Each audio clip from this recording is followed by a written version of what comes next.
Hi everyone, Pastor Carlos here with you. I wanted to share something that is very personal. It happened many years ago, um, and it's taken all this time for me to be able to talk about it, and that is my Valentine's testimony. And it goes back all the way to 1995, which is exactly 26 years ago. Um, and the one thing that I wanted to mention first of all is that God has been there through it all. Um, this isn't something that is easy to talk about. Um, it is part of my book, and I wanted to give you kind of a short uh, version of it. If I could, if I allow it, if it allows it to be short, then it would be short. So here it goes. Back in 1995, I worked for McDonald's Corporation, and they transferred me to um, Miami to help open owner-operator restaurants, which owner-operator restaurants is obviously owned by a private individual, but still can run a McDonald's under the franchise. They moved me, and so therefore, for a short period of time, I lived with a friend of mine. Her name is Rosa. She is now deceased, and um, but the history of it all comes back to a huge, bigger story than what um, it was back then. Back then, you have to realize that in 1995, it was the highlight of Miami South Beach nightlife era, where we would go to a club called Warsaw. I would get off work 2 o'clock in the morning and party on till 11 o'clock at night, or in the morning, excuse me, etc., etc. But it was definitely a time of my life that um, escalated to something much bigger than I could possibly imagine in the world of darkness. Um, on Valentine's Day in 1995, I saw the signs prior to that, prior to this day, of um, infidelity, of the person who, quote, loved me. Um, and I refused to ignore the signs because at the time, and for much a later time, I was dealing with feelings of abandonment. So therefore, I gave myself away. I will be the first to tell you that I gave myself away to all the wrong people. By this time, I was already 4.5 years into this relationship that was toxic. It was not something that I would say can go down in the books of history as something that I am proud of, but it did happen. And obviously it happened for a reason. And that reason is this. On that special night, I had planned to um, commit suicide for the third time in my life, because I felt once again that I was being abandoned. And so um, it didn't work. It just didn't work. God was not having it then, and He's not having it now. And what ended up happening is that around 3 o'clock in the morning, I woke up and went into my own bedroom in an apartment which I only had lived in for a day, and found the person who supposedly loved me sleeping with my best friend. This was on Valentine's Day. And it turned violent. It was a lot of turmoil, and it was not the prettiest scene in the world at all. Um, I was not safe back then. I just wasn't. And I remember in the same apartment complex that I lived in, my best friend at the time, Rosa, which I mentioned earlier, told me that I could go and stay with them while I decided on what to do. Um, that night was the first time that I was introduced to cocaine. Um, I tell you that when it was the first time it escalated to something so much different because I was trying so hard to hide my feelings, so hard to hide the feeling of abandonment, to be betrayed, to be cheated on by my own best friend and the person who supposedly loved me. Um, and it was hard. I started to fail at my friendships. I started my performance at work went way down, and so um, it escalated to the point where I was doing cocaine every single day. And to top it off, if you've ever been addicted to any kind of drug, especially cocaine, you also get addicted to alcohol. Alcohol basically has no effect on you while you're doing cocaine. Um, it is after the fact. It is after you go off the high of cocaine that the alcohol takes effect. If you try to go to sleep afterwards, it is a moment of coming down from the drug and coming back to reality on top of the alcohol taking the effect of you being drunk. So you no longer have the euphoric feeling of cocaine. Cocaine makes you feel like it's euphoric, that you're invincible, that your ambitions go down, and sometimes you end up doing things that you normally would not do. With that being said, and moving forward, that addiction took root in my life. In other words, the yoke literally snapped around my neck, and so it was hard for me because I could not understand all the things that were going on. And then for the first time in my life, I became dependent on something that was readily available because I lived in Miami, and if we all know, Miami is the capital of a lot of drugs, and especially in the club scene and all of that. And moving forward, 2 years later, I ended up in another relationship, which also ended up to be toxic. And that was for 13 years. 13 years of mental abuse, 13 years of sexual abuse, 13 years of a toxic, non-stop, what I would say is a relationship that was not healthy in any way, shape, or form. Had I listened to that voice when I met this person in the beginning that told me, you're being lied to, I could have spared 13 years of misery, of trying to stay in a relationship just to be accepted, or to be in companionship, or to have someone in my life when they really did not love me. So at the end of that relationship, I basically remember doing cocaine one night and drinking heavily, and ended up passing out for 16 hours. Little did I know that this person had put Klonopin, 2 pills of Klonopin, in my drink, and I ended up sleeping for 18 hours. When I woke up,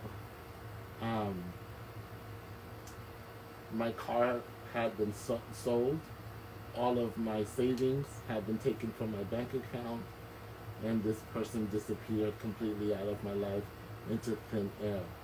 and all I was left with was $40. So once again, I turned back to drugs. And if you've ever been in an addiction, if you've ever been somewhere where you are desperate to be accepted, to be loved, to be feeling like you're still in control, but technically you're really not because you're being dependent upon this drug. I remember that I did everything I could to get this drug so that I could feel like everything was okay. And if you've ever done cocaine, it is a high that only lasts 10 minutes max.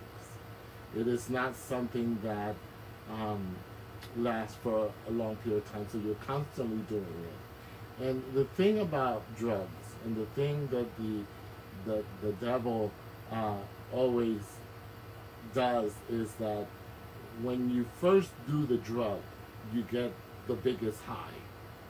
And you're always chasing that high. In other words, you're never, ever, ever going to feel that high again. So you continue on to do this drug, thinking that you're going to finally feel that high again, to only feel lonely, empty,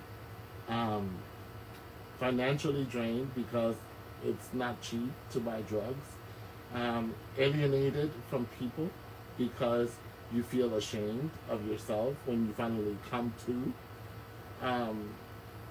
And it wasn't until one night when I finally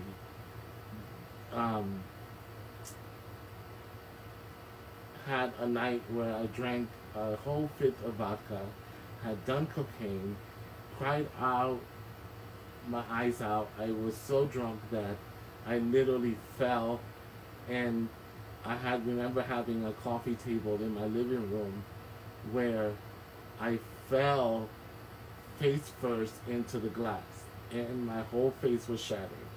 You can't tell that by now, but at the time I looked like a monster. And I remember crying out to God for the first time in a long time. Now mind you, I lived on a street that was literally a street away from the church where my mother would preach every single Sunday. Unannounced to me, I did not know that my mom would one day prophesy that I would walk through those doors of that church alone. At the time, I've always believed in God ever since a child. I've always loved worshiping God. I always loved singing to Him and remembering all the things that who He is. But I was ashamed. I was isolated. I felt destined that I would never make it past 35 years old. So where does this lead to? I remember that one particular Sunday, I said, I really need, let me go back. The night where I fell onto the glass, I called out to Jesus. At that very time, I did not know anything, and I didn't think that Jesus would even listen to me. But at that very moment, God touched my mind. It was 1 o'clock in the morning. I remember this like it was yesterday. And between her and my aunt at the time started to intercede for me. Intercede in a way that my mom was literally screaming. My mom was literally just interceding for me and just was crying out to God to save me. And I don't know what transpired after that. I don't remember because I completely passed out. But I know that it took about a week or so before I decided to walk across the street and enter the church just like she had prophesied, which I didn't know at the time. And I walked to the doors, and I remember that the entire congregation, it was like it was like a movie. It was like all in slow motion. I remember opening the doors, and remember the doors creaking like it was loud. People could hear me literally opening the door. And when I walked in the door, as horrible as I looked, because I had shattered my face on glass after spending a night of drinking a fifth of vodka and doing cocaine, and still walked to this church. And I remember that everyone stood up and started applauding. And I remember crying because I didn't understand. I didn't understand why they were applauding. I understand now that it was God. That it was God who brought me through those doors. That He had paved the way for me to walk through those doors. And 2006 came around. It was June 3rd, 2006. And it was June 8th. My birthday is June 12th. After that, I had a hard time dealing with all the things that had transpired in my life. And I was just so confused and so this. And I remember people like Pastor Jody DeVilla, people like Pastor Chuck, and a bunch of people who sowed love into me. Basically gave me a place to live, gave me a car. They even gave me furniture. Because I had lost everything I ever worked for. And then something amazing happened. Through that whole period between 2006 and 2008, I was still lost. I was still trying to find myself. I was still trying to understand this thing called a relationship with Jesus. And what ended up happening was that I ended up being homeless. Because when you're an addict, not many people want to be around you. For the simple fact that you're a liar, you're a stealer, you will do whatever it takes for you to get that fix. And I remember that I had plans on calling my family in Philadelphia and saying, can I just move in with you guys and just start over and get away from all of this? Because I was constantly surrounded by people who enabled me to continue down this downward spiral of death. That's what I call it. It literally is the pit of death. And I remember that morning when I had made my decision to go ahead and leave, my dad and my mom called me, and they invited me to breakfast. They invited me to Panera, and my dad said to me, come home, son. Come home. And like the prodigal son, I came home. And all I felt at the moment was love. Unlike anything that I had ever experienced in a long, long time. And I'm sorry I'm getting emotional, but you'll see my point in a minute. And I remember sitting in our living room one day, and my dad started talking to me like he had never done before, like on any conversation we've ever had. I don't even remember my mom being in the room. And he said, do you know that God loves you? And I said, me? The person who's done so wrong? The person who has given himself away to so many people in the wrong way? The person who has stolen, who has lied, who has cheated his way to even being here? It's a miracle that I'm still alive. He said, yes, it is. Because God has been there all along. And he introduced me to Jesus. And he used his own life to tell me about how he can transform you. It wasn't about religion. It wasn't about a particular um, set of rules. It was about a relationship with the one who created us in his image.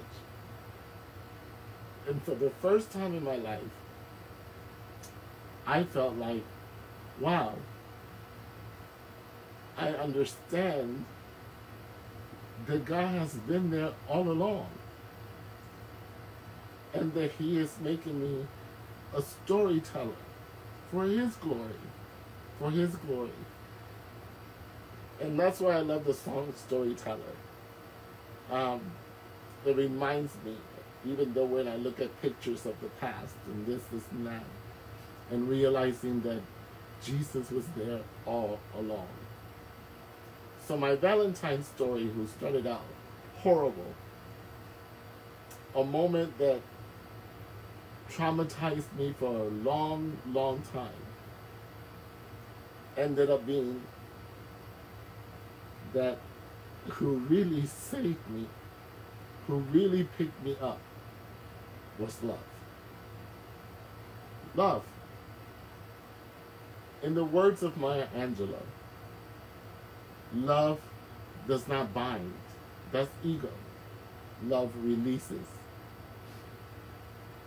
So if you find someone in your life that is bound in something, release love upon them. So my Valentine's story for today is, it ends up being that I ended up being in love with Jesus. And he transformed my life by 180. I am not the person who I used to be. I don't look back. I certainly have the memories, but I don't go back to the pit that I was once in. Here's the essence of my message. Even in your darkest hour, God loves you. Even when you are alone crying your eyes out and you don't see a way out, when you don't understand, he's there. He's just waiting on you. He's waiting on you to open up your heart and say, I acknowledge you, I know that you love me, and I know that you will get me through this. Many people ask me why I'm not married. And my answer to that is this. For the longest time, I gave myself away to the wrong people. And if I do end up ever getting married, it's going to be one time. And it's going to be to the right person. The one that is in God's will for my life. The one who will be the one who will help me carry on through whatever mission and assignment he has for me. My story is long. But in the end, I find joy in knowing that every single day I can open up my mouth and sing praises to a God who in my darkest hour was there for me. So I don't celebrate Valentine's Day. I celebrate love. I celebrate love for you. I celebrate love for myself. I have finally learned how to love myself. I am comfortable in my own skin for the first time in so long. It took 38 years. 38 years. That's a lifetime for some people. And I'm here telling you this story to let you know that you are loved. And on this special day where people are saying Happy Valentine's Day, I'm saying that you are loved. Just like you are. And that nothing shocks God. Nothing surprises God. He created you. He has predestined you for greatness, for his glory, for his honor, for his praise and worship. You don't have to be this hard-died whatever. Just acknowledge him every single day and he makes you prostrate. I should have been dead a long time ago, but it has pleased God. Glory be to his holy name. to keep me here for whatever reason. And I will obey all the days of my life, whatever He has predestined for me to do for Him, because He's already done so much for me. So I pray that on this day, you find love within yourself strong enough to know that you can forgive yourself for all the things that you've ever done wrong, and know that God forgives you too, and that you are loved. You're loved by me, but more importantly, you're loved by God. I hope that this message gives you hope in knowing that He makes us a storyteller. And that story always points to Jesus. God bless you all. I love you.